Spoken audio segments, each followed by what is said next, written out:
The herb garden behind the castle walls was Olivia's haven.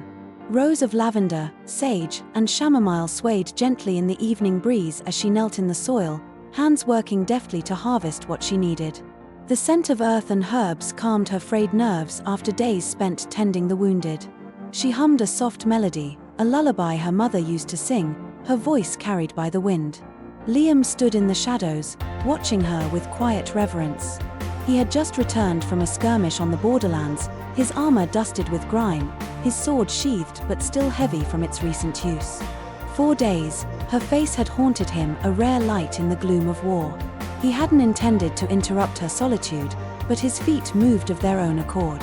"You work as tirelessly as any knight," he said, his deep voice startling her.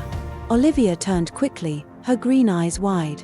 "Sir Liam," she greeted, brushing dirt from her hands and standing. "Shouldn't you be resting after battle?"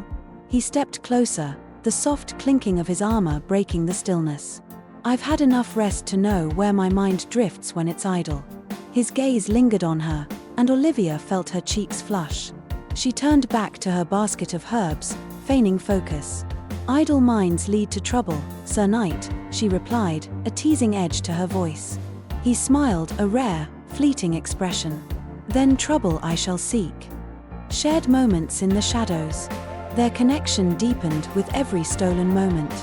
At first, it was the soft murmur of conversations while Olivia treated his wounds.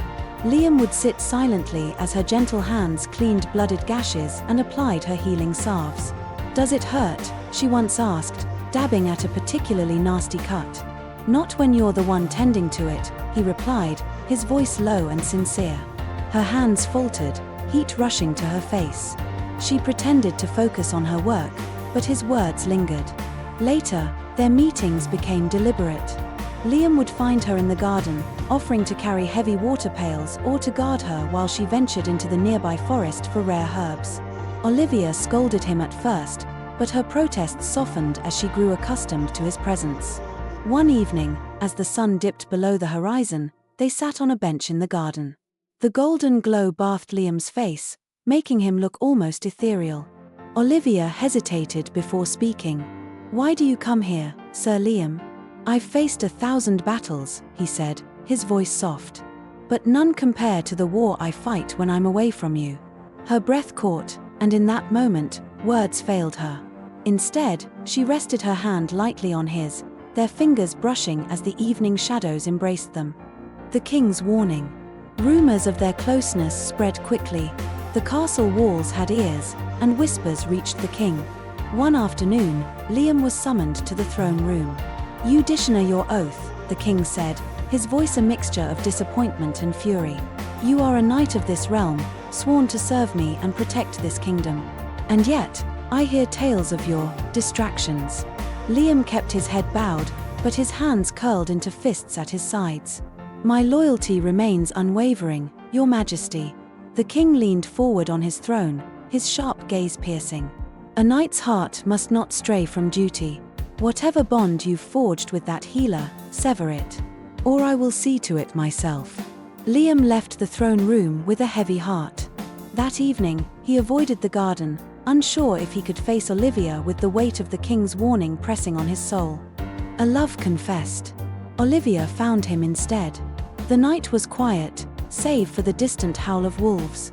Liam stood near the edge of the castle walls, staring out over the moonlit fields. "Why have you avoided me?" Olivia asked, her voice trembling. He turned, his expression pained. "The king knows," he admitted. "If I continue this, I risk everything." She stepped closer, her heart pounding. "And if you walk away, what then? Do you think I'll feel less for you?" Liam's resolve crumbled. He reached for her, his calloused hand brushing against her cheek. "Olivia," he whispered, his voice breaking.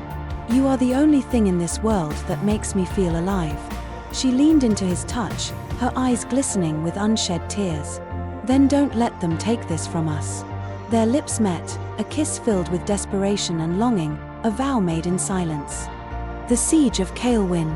The attack came without warning. The castle's gates were breached, and soldiers flooded the courtyard. Liam fought with unmatched ferocity, his blade cutting through the chaos as he searched for Olivia. In the infirmary, Olivia worked feverishly, her hands slick with blood as she tried to save the wounded. When Liam burst through the doors, his armor dented and his face streaked with sweat, she ran to him. "You must leave," he said, gripping her shoulders. "There's a hidden passage in the cellar. Take it and go." "No," she cried, tears streaming down her face. "I won't leave you." "You must," he insisted, pressing the ring of the knight's order into her palm. "This will protect you. Please, Olivia. Let me do this for you." She sobbed as he kissed her forehead, whispering, "I love you," before turning and disappearing into the fray. The final stand. Liam fought like a man possessed, holding the enemy back as long as he could. Olivia watched from the secret passage, her heart breaking as she saw him fall, his sword slipping from his grasp. Epilogue: A love beyond time. Weeks turned to months, and the kingdom began to heal. Olivia returned to the herb garden, the ring always hanging from a chain around her neck. Every night, she dreamed of Liam, of his voice, his touch, his unwavering love. One evening, as she prepared a tincture, the ring began to glow faintly. A warmth enveloped her, and she heard his voice, soft but clear.